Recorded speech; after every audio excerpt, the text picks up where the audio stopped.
Hey guys, I'm Angie with AngieGensler.com, and I want to welcome you to Freedom Friday, where I talk with successful entrepreneurs who quit their 9-to-5 job to create a business and life they love.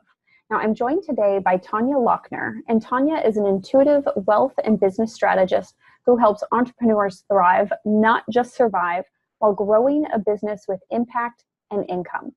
Tanya combines her 16 years of corporate experience with her background in psychology and neuroscience to run 3 successful businesses on and offline. Now, prior to owning her own businesses, Tanya worked in the finance industry and climbed the corporate ladder all the way to a national management position. So please join me in welcoming Tanya to the show. Welcome, Tanya. I'm glad to have you here. Hey, Angie. Lovely to be here. Yeah, thank you. So before we dig into your kind of the corporate story and how you built your business, I want to hear about what you're doing now and who you're helping. So, as you mentioned when you were introducing me, is I have 3 different businesses. I mainly focus on entrepreneurs, on business owners who really want to reach their highest impact and income and also their highest potential. So I have 3 different ways in which I do this through the different businesses. One of them is a coaching business where I work specifically with entrepreneurs to help them with 3 steps, which is getting that strategy, which is also clarity around what it is that they want to do, what their strengths are, what their real full potential is that they can achieve, and then how they put that into place. So I help them to organize their systems, their workflows, really get that all together so that they can have maximum time, do more in less time. Don't we all want to do that? And then finally, the mindset piece, which is all around, in a corporate setting, you've got a boss who's like looking over your shoulder, or you've got a team who's motivating you, like cheering you on. Where as an entrepreneur, you don't have that. So you've actually got to create like a resilient mindset where you can keep getting up no matter how many challenges you're facing, no matter what happens. You want to be able to really have that inner motivation to help you keep going. And for that, you actually need that resilient mindset. So in the offline space, I have 2 businesses. One is a neuroscience practice where I work with people's brains. So I look at brainwave activity, whether there are any and then I actually help them get to optimal functioning. So I've just found that when you actually work with your brain, when you really tap into your brain's amazing power, because your brain obviously regulates everything in your life. So it regulates your health, your relationships, your moods, your emotions, all of those things. So when you can actually tap into your brain and get that functioning really optimally, then it just your whole life changes. And so I that as I already had my coaching practice, and then I came across this opportunity to actually buy. It was a franchise opportunity, so I bought a brain training practice franchise, and it really just gave me the shortcut to really help my clients to see where the issues were lying. Before you had to do like lots of work around really digging in and understanding how they work, and this actually gave me that quicker route to see this is where the things are really getting stuck. Maybe they had past traumas, or maybe they had trouble sleeping, or maybe their mind-body connection was disconnected, and that's why they really can't let go. So it really helped me. So that was just an amazing, a beautiful fit to the whole story. And then obviously, for my sins of being in corporate for 16 years in a specific area, I got a lot of requests to help people in the financial area. So that was what I did. I helped specifically entrepreneurs as well plan their affairs, their businesses in terms of continuity and contingencies. So what do? You want to leave a legacy, obviously, when you pass on, and you want to, have all your affairs in order. So it's really bringing all those different things together. So what's happening in your personal life, so what's happening in your business, and all of these things, how are you investing your money, how, do you have life insurance, all of those kind of things, and brought them together. So it's sort of been a natural evolution from the one into the next thing. And the one thing that I've learned is, we often are looking for this one thing that we're passionate about, but it's okay to be multi-passionate, to have different areas of interest. But especially this is just like one of my first tips that I want to share with the audience. If you are just starting out a business, you always want to start out with sort of one niche, one direction. Even if you've got a lot of things that you can do, start with one thing, because otherwise you get really overwhelmed and your energy gets split. I didn't jump in and start at 3 businesses. That it grew into that. I started with one thing that I was focusing on, and from there you can diversify. And I promise you, it comes full circle again, where you then again want to just get back to the place. I just want to focus on one thing again. So That's funny. I love that. I love that all of your businesses really kind of interrelate with one another. But I love the point that you make about you don't have to have just one passion, but start with the one, because I think often as entrepreneurs, we tend to compare our beginning to someone's middle or someone's end. And, Yes. someone listening to this might think like, gosh, I would love to create a business like what Tanya's created. But I think it's important to point out that, like you said, it didn't start there. It evolved. And Okay. it was actually quite a hard journey for me to get those three to fit into each other, because I was viewing them in silos. So I was working on the coaching business as one brand. I was working on the brain training as one brand, and working on the financial part as one brand. And I struggled to get the touch points. And so but really split, really, really thin, spread thin. So I had to find a way to connect all of these, So if people do have these different areas that they're passionate about, pick one, develop that, and then you can always see if you want to expand or bring in another element, try and get those touch points just to help you not to spread yourself across in these different directions, because one business will always suffer. That is how it is. Yep. Very true. Such a good point. Okay. So let's go back to, back, I don't know how many years ago it was for you, but back when you were in a corporate job. And I think from a bio on your website, I read that you had just gotten a really big promotion. Is that kind of when your journey began, of when you started to think about leaving and creating your own business? So that was actually quite interesting. I did get this big promotion. I was in a specialist position, and then I got our national manager had resigned, and I was like, okay, what's the next step for me? Because I'm one of those goal-orientated person. I need this next step. But as a specialist, and I remember one of my previous managers telling me this, you've got to decide, you want to go the specialist route or do you want to go the management route? Because as a specialist, if you go out of the specialist field and you go into management, you may lose some of those technical skills, you lose touch with what's going on in the industry. So you almost got to sacrifice it. And management, its own thing, is it's a whole different route, right? So I really wanted to go into the management side because I loved working with people. I've got a degree in industrial psychology because I love knowing what are they about, how do they work, why do they act the way that they do. So that was just for me a decision that I had to make. So I got this big promotion. I moved states and it was a really big step because I had no support. I was single at the time. And when I made that big move, everything in my life changed. It was quite a funny story because I literally, on May 1st, 2013, I landed in Cape Town, where I now live in South Africa. And within a week, I'd been single for a long time. Within a week, I actually met my husband-to-be. 3 months later, we were married. A month and a half later, I was pregnant. We moved into a new home. I just started this new job with new people. Wow. He says to me, okay, let's get a new car because now we're going to have this family. It was just this roller coaster of changes, and it made me really, especially when I got pregnant, that was one of the big deciding factors for me. I think I've always known that I wanted to be an entrepreneur, and I was working with a lot of entrepreneurs in the financial space, and I always used to be a little bit envious of them because I'm like, oh, they've built these amazing businesses. Obviously, at that stage, it was more offline businesses that I was exposed to, but I really had this admiration and respect for them.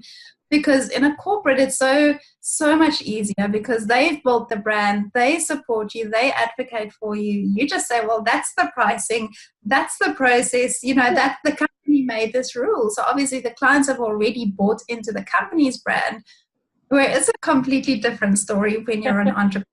You've got to your own brand. You are the product. You've got to sell yourself. You've got to be the marketing department, the HR department, got to do the whole story. So when I got pregnant with my son, my first baby, I was, already said, I actually wanted to be a more present mom. I wanted to have more flexibility.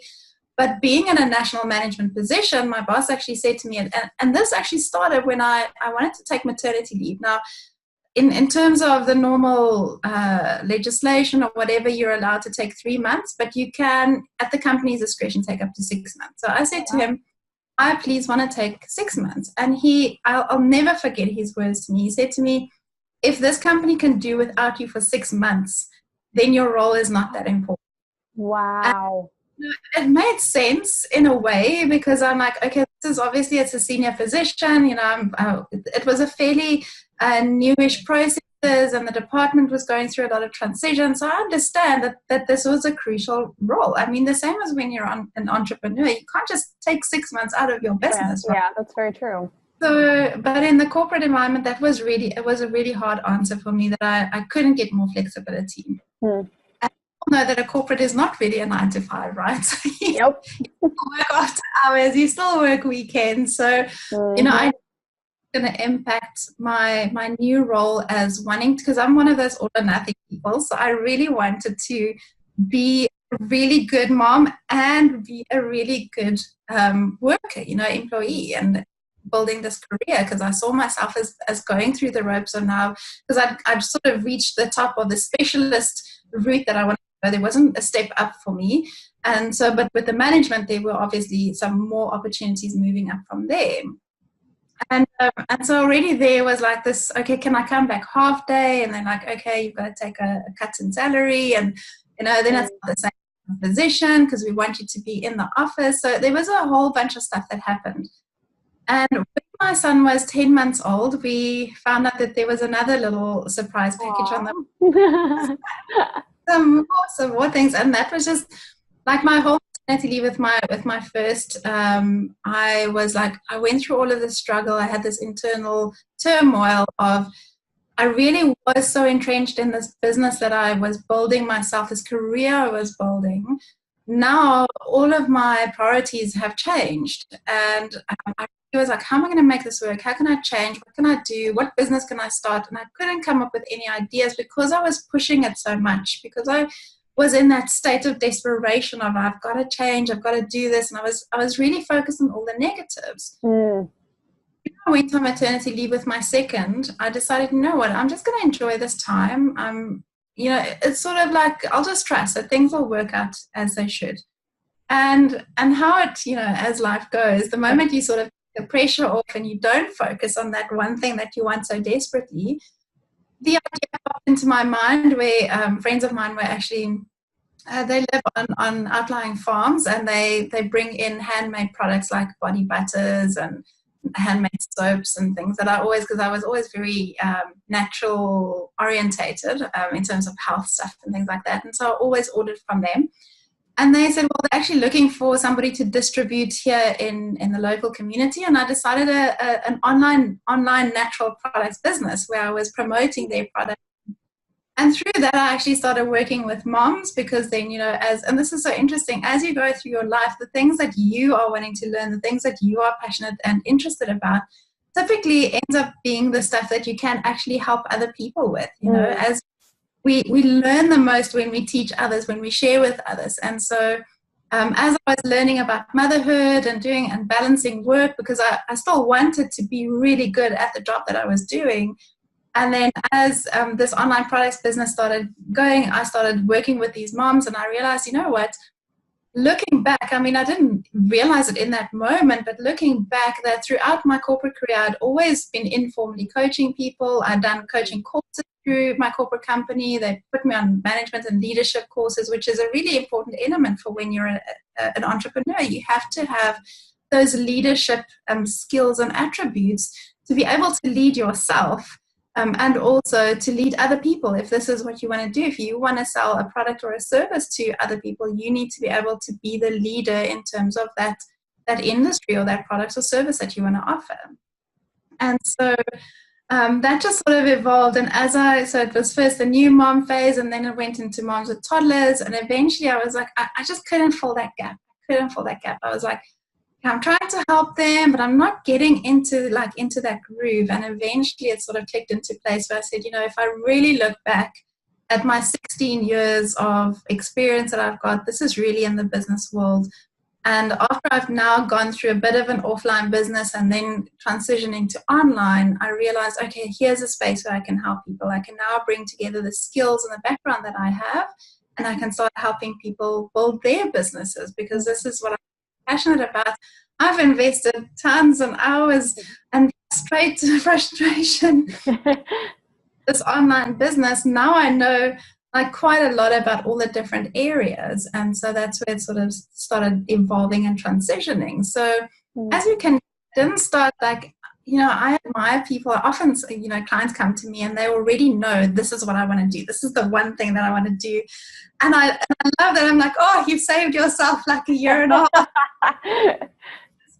That's how long it took me to really figure out that this is what I want to do. And it was a very frustrating journey up to that point, because if you don't know what you want to do, it's really hard to put all the other pieces together. Like, what should my marketing be? What must my messaging be? What pricing should I charge? What's the framework that I use? What sets me apart from others? So if you don't really know that stuff about yourself, what you really feel about this, because you must be really opinionated. You've got to be really convinced and convicted about what you are taking out there. And so if you're not even clear about that, it's really hard for you to actually carry that message forward. So that was a really big piece for me. But just to sort of then backtrack, what finally gave me the push to go full-time into being an entrepreneur was when I came back from maternity leave from after my second, my daughter was born. I had already started this natural products business, but then when I came back, there was a restructure in our company. About the third one that I'd gone through in this company, and they put me in a completely different business part in, because it's a whole big group of businesses, and they took me into a completely different group, a whole different culture. And there was a new COO who started, and he had a completely different idea about how stuff worked. And I was given a team with a lot of history and issues and stuff that needed to be fixed. It was very demanding, and I realized that this is not what I wanted anymore. I don't want to just come to work and work like 9 to 5 and pray for this day to be over so that I can go back and be with my children. Every time my daughter at that stage was 6 months old, and to have to say, the school phone, the daycare phone, she's not feeling well, and they're like, oh, we actually can't do without you because the pressure was so on. It's like, that sort of said to me, okay, now I've got to start making a serious plan here, because I can't live like this anymore. I was literally like Momzilla in the afternoons when I would go home, because I couldn't deal with all of the pressure, because it's like from the morning to the afternoon when you left the office, it was just pressure. It's all this responsibility, because it was also a national management position. And then coming home and having 2 little kids, like 2 and 6 months old, that want all of your attention, never mind the husband, and you just you don't get any time for yourself. So it just really was a big driving factor for me, and I'm so glad that it was, because I think I may have probably gone on longer in the corporate, not being fully happy with what I was doing anymore, and just carrying on because, this is what I'm good at, because I had upskilled myself so much during my time in this corporate environment that, I was really good at what I was doing, and I was in demand. And even though like my heart wasn't really in it anymore, I needed that something that said, this is what I'm passionate about. This is what I want to get up for in the morning. And, so if this event didn't happen in my life of having 2 children, the husband, the whole story, maybe I wouldn't have actually made this big move. So I feel like, maybe life sometimes intervenes with us, if we're not sort of getting the message of, hey, you've got a big purpose here, you've got a different direction. And, a big thing that I've learned is that it's not really about, I'm not dissing corporate here, because I feel that a lot of people can reach their full potential in corporate. But then you've got to be truly aligned with who you are. It's got to be the space where you really feel like I can express myself fully. I can really grow and expand here. But if it's a constrictive environment, if it's a place where you don't feel like you're growing and you're moving forward, then maybe it's time to reevaluate and see whether that really is still the path to take. Yeah, absolutely. Now, how long were you building that business, the natural products business, before you quit, before you finally took that leap and left? So the natural products business sort of was very short-lived. It went into coaching pretty quickly. And so the coaching practice, I would say, probably about 10 months Okay. before I quit my job and went full time. You know, each situation should be dealt with on its own merit. I think maybe I jumped the gun because I was so anxious to get away. And there's a couple of things I would have probably done differently. But yes, it was 10 months, and then I took that big leap of faith. Oh, I bet that felt amazing. Now, I'm curious. So, I mean, you were really busy, really stressed, high pressure job, 2 young children, husband at home. How did you manage building your business and learning the skills that you needed to learn to create this business while still managing all the other responsibilities in your life? Angie, I wish I could tell you that I did it so wonderfully by time focusing on each activity. But the truth is, I was a complete mess. I was a real hot mess in that time.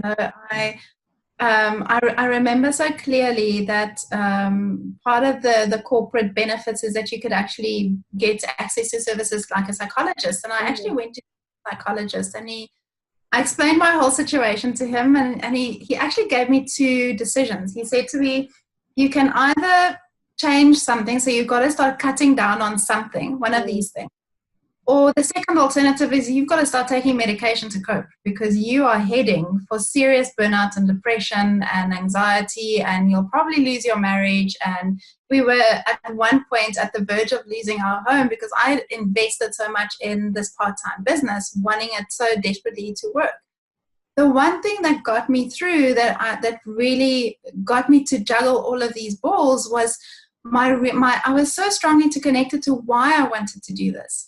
Yes, it was to be a really good mom, have the flexibility and spend more time with my children. But the reality was that I realized pretty quickly after I became this full-time entrepreneur was that it wasn't really about the children, because in my mind I had thought, I had seen myself with these idyllic and romantic scenes of playing with them in the park and going and doing all these activities. But the reality was all I wanted to do was work on my business because I was so passionate about it.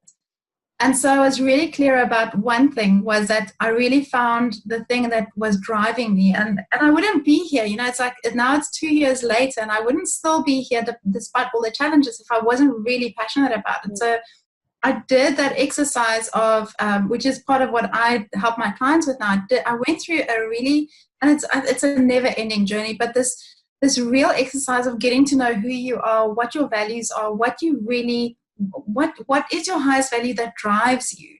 Because if you can tap into that, now for me it's personal development, which is why I love the coaching space. I just want to grow and expand, and I want to help other people do the same. And so that really kept me going, the strong feeling of I can do something with this. One of my highest values is freedom, and I really wanted freedom out of corporate. Now, don't get me wrong, I'm sure you know this as well. Being an entrepreneur also doesn't mean you get to work 9 to 5. Yeah. 24/7. And sometimes it is because of the workload and everything that you need to do, especially when you're starting up. But also just because, when you're so passionate about it, you just want to do this all the time. You can't tear yourself away from it. When you get up in the morning, when you're standing in the shower, when you're walking outside, all you're doing is like you've got all of these ideas just running through your mind. And that's one of the things that kept me going, was that I was building a new family, and I wanted to give them the best life the best life possible. I wanted to be there as much as I could. But I also suddenly tasted what it tasted like to actually start living for me, to create something for me, not just for someone else. It started becoming really hard to buy into this company's vision and where they're going. And I was like, it's just all talk. There was no real heart in it. Where once I really tapped into what I wanted to start creating in the world, what I wanted to start doing for myself and for those around me, and what that could mean for me and for my family, that just sparked a fire in me, and that helped me going despite the fact that there were all these challenges happening all the time. Yeah, that's fascinating. So there was one piece that you mentioned that I got to touch on, because I'm sure that there is someone watching this that might be in a similar boat. You mentioned that you almost lost your home because you invested so much. And if there's anyone watching this, they may be in the same situation, feeling that same fear and pressure. How did you get yourself out of that situation? Yeah, just thinking back to it, it was a really tense time. It had a little bit of history around it because my husband had also tried running his own business. That didn't work out. And so we took a huge financial knock. And then we literally had to sell our house because we were running out of funds to keep going. And that was actually the point where I said, okay, I'm going to invest in my business, which I think I'm probably off my mind.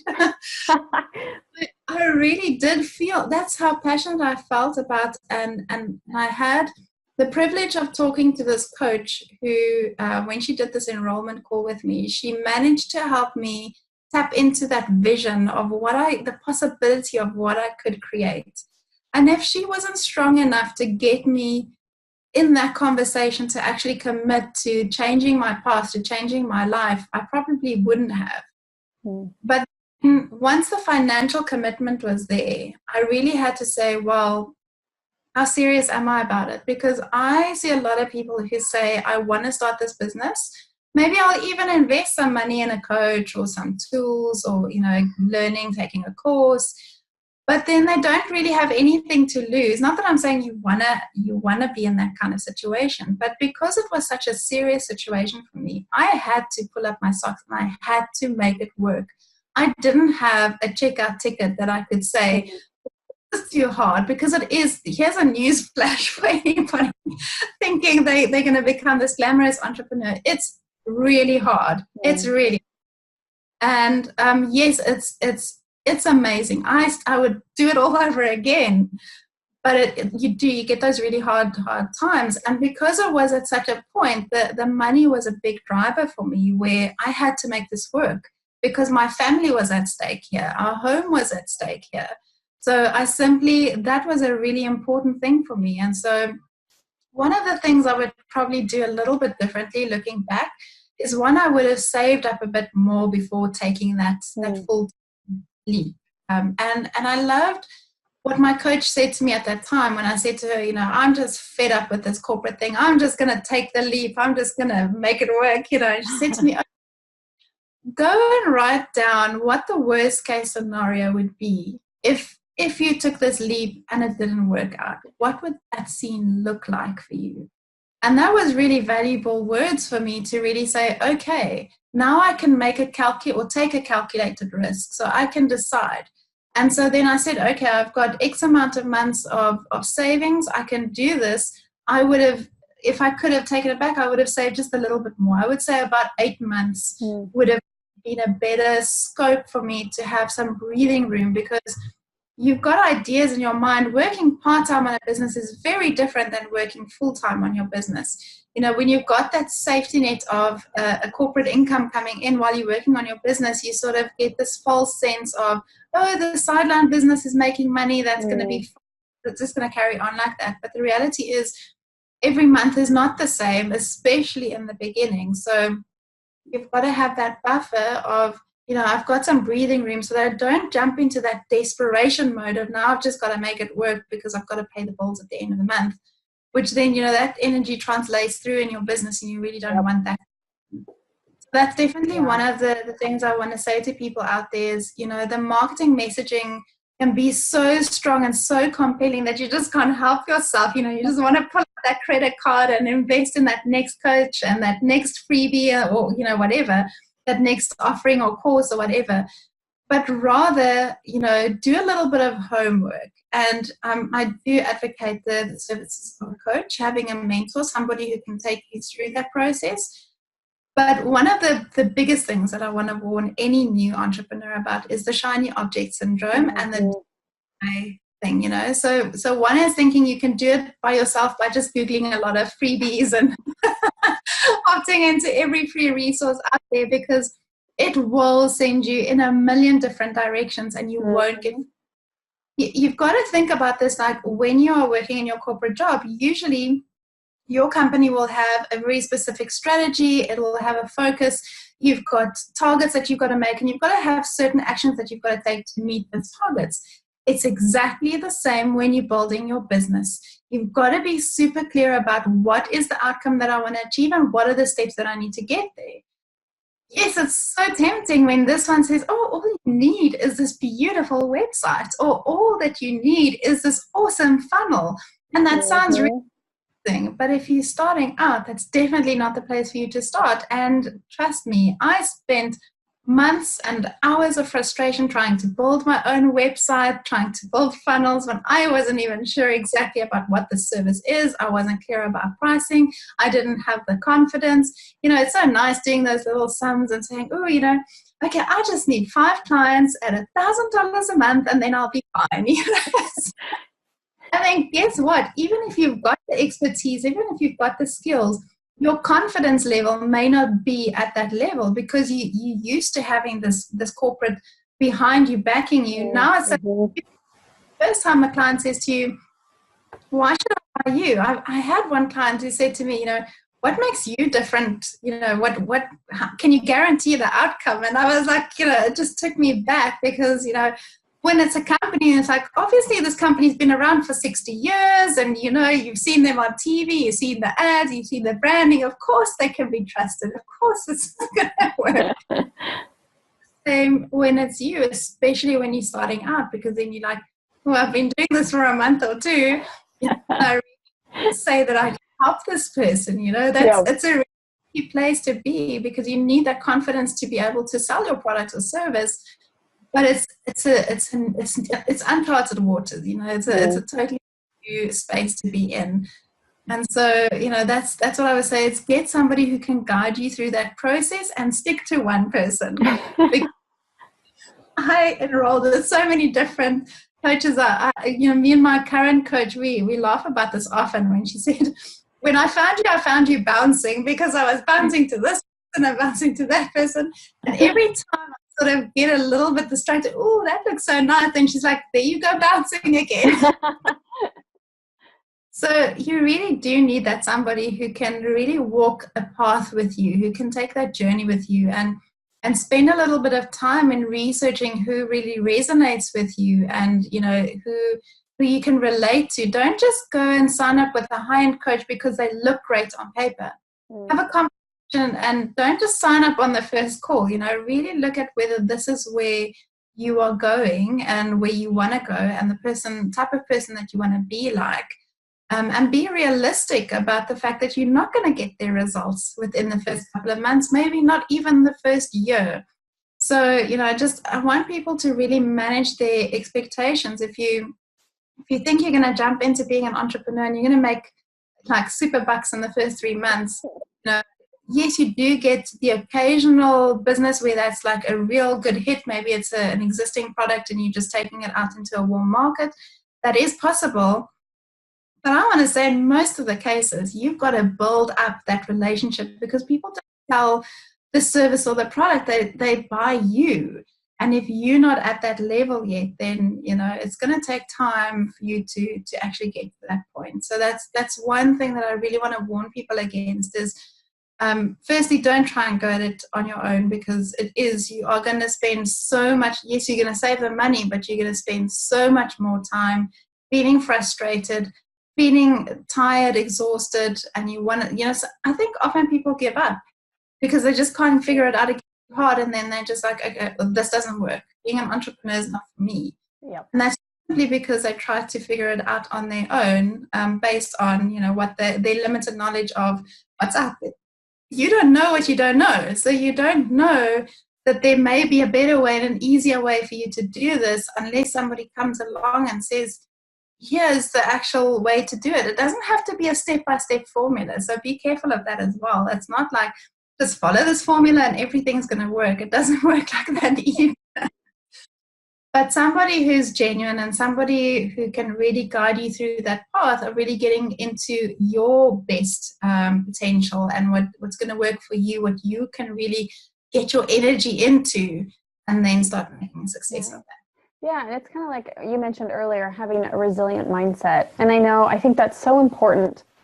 And for me, some of that plays into morning routines. And I know that morning routines are important to you too. So can you talk about your morning routine and any advice you have for others on how to integrate it into their lives to really help kind of create that resilient mindset. So I've got to put like a little disclaimer here. I am so not a morning person. I am one of those serial snoozers. My husband hates it because I'm like snooze like 5-6 times. That's awesome. With that. But thinking back, to that time when it was really chaotic, when I was just starting out, I had gotten a 30-day prosperity packet from a coach that I was following at the time. I bought this packet and it had this morning routine where you go through different areas. So you had to do a bit of exercise, you had to drink some water, you had to do some mindset work, you had to set goals for the day, and then she had like a whole list of habits that successful people do.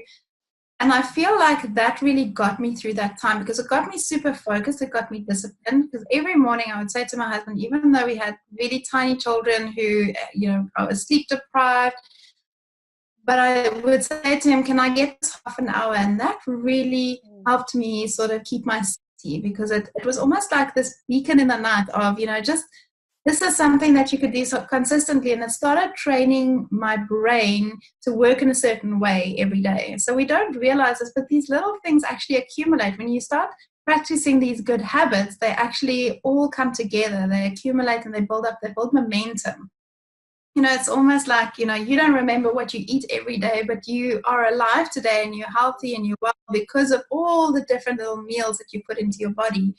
The same happens with your brain. All of these little things that you are constantly priming your brain with. So the things that you are looking at, the things that you are listening to, the things that you are saying to yourself. One of the biggest things is that your brain doesn't have a filter. When you are talking to yourself. When somebody else says to you, hey, you're having a bad hair day, you may feel bad about it a little bit, but you can sort of shrug it off. Where when you are talking to yourself, your brain has no filter. It absolutely accepts everything that you say.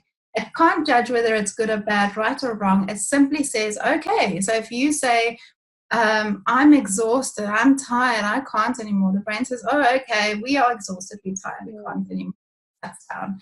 So it's really important for you to get into these good little habits that actually train your brain. And one of the ways to do that is the first thing in the morning to have this really powerful morning routine that sets the pace for the day. That doesn't mean that it lasts the whole day. Most of us, by the time we hit 7 or 8 o'clock and the kids are screaming and the house is chaos or clients are burning up your phone or emails are flooding in, then we forgot about this beautiful morning routine. But the point is the more we do it, the more the brain, it's like a muscle. You actually exercise and the more it gets into that habit.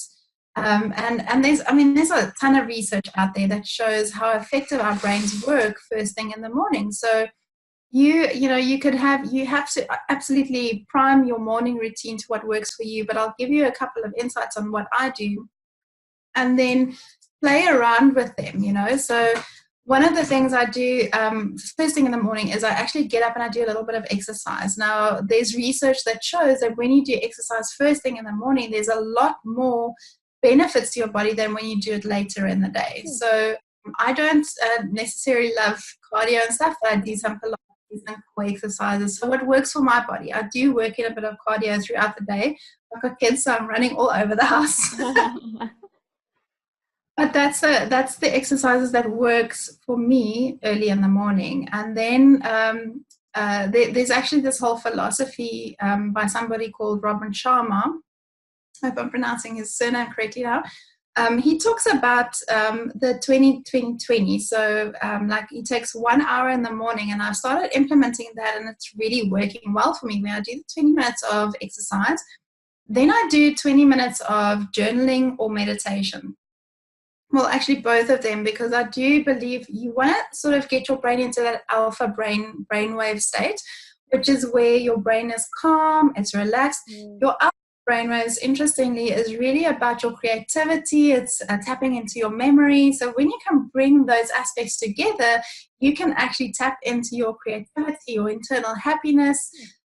So your alpha state is really important for you, because if we dive straight into beta, which is your office manager brainwaves, which is focus, concentration, task orientated, you bypassing that alpha. So you want to really access alpha so that you can bring that creativity, you can bring that memory, you can bring that internal happiness into your space every single day. So for 20 minutes, I do that. The journaling, to me, is one of the most powerful tools for you to access your emotions, process your emotions, especially as women. We have this wide range of emotions, right? But we get raised to not express those emotions. You know, if you can think back to when you were young, don't cry, don't shout, don't get angry, don't get frustrated. You just got to like keep it all inside. It's almost like we're expected to have this one happiness setting, and that's not normal. So if you're not expressing it, it's going to have to go somewhere in your body, and that's where stress comes from. Your body holds on to that stress because you're not expressing the emotions. Now, journaling is a really safe and inexpensive way for you to get rid of those emotions by just like writing them out, because you don't have to show anybody what you're writing, but you can really just get out what you really are feeling and thinking and going through. And then the last 20 minutes is usually for planning and personal development. So I get really clear on what my most important tasks are for the day. So before, you know, and you would hear this quite a lot, you know, for the first hour of your day, you shouldn't be touching your phone, because the moment you touch your phone, there's two things that happens. One is that you're training your brain for distraction. And two is that you are training your brain to be reactive. In other words, when you're checking that email or when you're seeing that post on Facebook, your brain immediately goes into reactive mode. And sometimes it can put you in a bad mood, especially if you're still in a corporate job and you get an email from your boss saying, hey, I want to see you at 8 o'clock this morning. Your brain is already racing and worrying, like, what does he want to talk about, you know? So it's not a good space to start your day from. So I plan without having checked my phone and emails. I take the driver's seat of my day and I say, what are the most important activities that I want to focus on today? Now, for somebody wanting to leave a corporate job and go into an entrepreneur space, I would recommend having two categories. So having let's say your top 3 tasks that you want to do at work today that you need to get done, and then have your separate list of things. What are the and scale it down, maybe the 1 or 2 things that I want to get done on my sideline business today that's going to help me grow and move that business forward. And you've got to be like so protective over your spare time and space that you've got to build that business that you can't get distracted. You can't, this is really where you don't want that shiny object syndrome. You want to have that 1 or 2 steps that when you do them consistently is going to move you forward. So, and the other part is the personal development, because they've shown like successful and rich people, that's what they do. They do personal development. They read personal development books, or they listen to podcasts. They are constantly growing themselves. They're expanding their knowledge, their emotions, how they deal with life. They're equipping themselves with skills by developing themselves through whatever platform. So I use a little bit of that time because, you know, we've got lots of courses and interesting things that you want to do and learn and get through. And so part of that time is where I spend on that. And you'll be amazed how much 15 minutes of reading or listening to a podcast, if you do that without distractions and you're really present and you're really listening, taking in so much more.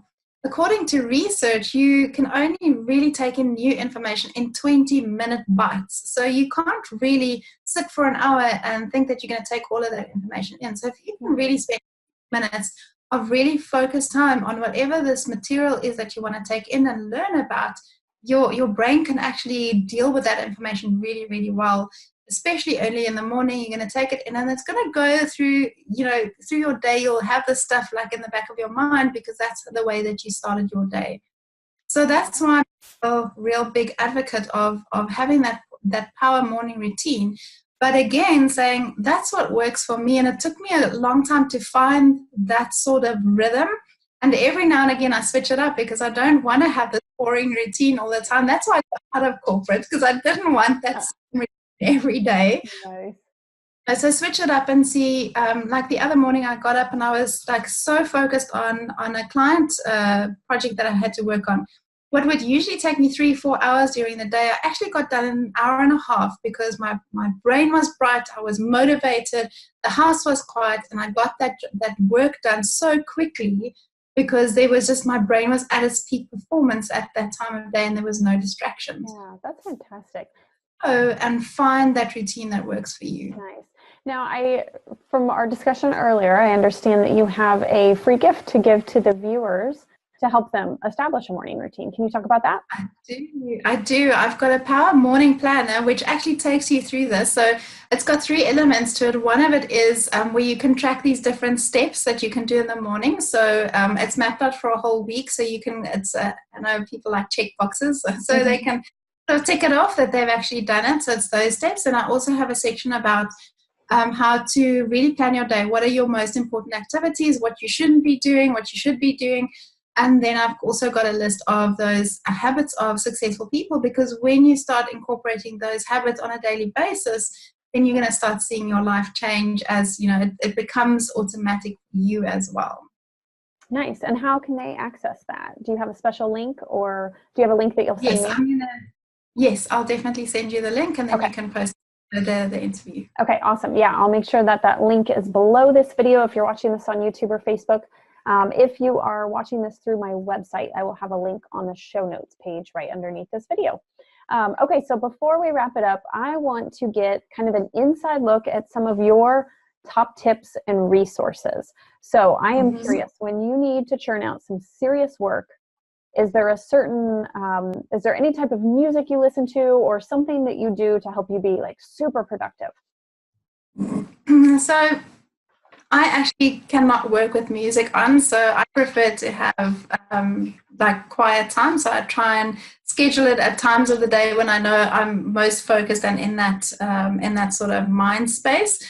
That being said, if I really want to get myself in a good mood and the energy flowing, I love listening to Adina's Queen of Swords, because it's just like, it's one of those feel-good songs. Like, I'm going to slay this dragon today. I'm going to make it work. Nice. I love that. Okay. And then is there a podcast or book that you would recommend to your fellow entrepreneurs? Absolutely. One of my favorite personal development coaches is Jamin Fraser. He's an Australian personal development coach, and he's got a podcast called The Insecurity Project. And it actually goes through these things, because as entrepreneurs, obviously we get to deal with a lot of fear and doubt and self-sabotage and all of that kind of stuff. And for him, what he focuses on in this podcast is he dives into how this is all around insecurity. We feel insecure on some level, and then he takes you through the different steps of how to overcome that. So absolutely, I'm so loving that at the moment. Nice. I love that. Let's see. What else? Do you have, now I know, okay, you're kind of a productivity expert in a sense. What is your number one productivity tip that you would give someone? Focus on one task at a time. Love that. If you think that for 13 hours of your day, your working day, you are training yourself to be distracted. So that's why we're pretty good, because we train ourselves every day to do that. We practice over and over. So if you can start practicing, even if it's 5 minutes, but 10 minutes is a good space. If you can focus for 10 minutes on one task and actually finish that task, you'll start teaching your brain to focus on one task. And when you do that, you actually get a lot more done, because you're not breaking that energy and momentum. So let's say you're trying to blog. If you like getting into the energy, writing the blog, and then the phone rings, or you're getting an email, the amount of time that you're losing, just switching between the different tasks and then getting back into that writing flow, that could easily be 10, 15 minutes. Now that all accumulates. So my biggest tip for being productive is do one task at a time, finish it, and then move on. So you can have like different tasks, but finish the one that you're busy with before you move on to the next. That's fantastic advice. I love that. Okay, what about a software program or an app? Is there something that you just could not run your business without? A couple of months ago, I wouldn't have believed that I would say this, but Trello is definitely one of my go-to, because I'm actually now, besides having my whole business at my fingertips, I don't have to look for links or bios or headshots or course logins or anything. Got everything together. I've also now translated that into a marketing calendar. So I've mapped out my whole marketing here, my posting schedules.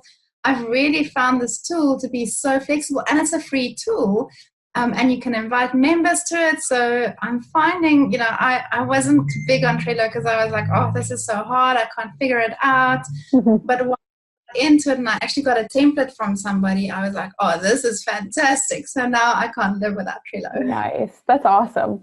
Okay. And then my last one is, do you have a favorite quote, or is there a mantra that you kind of live by to keep you inspired every day?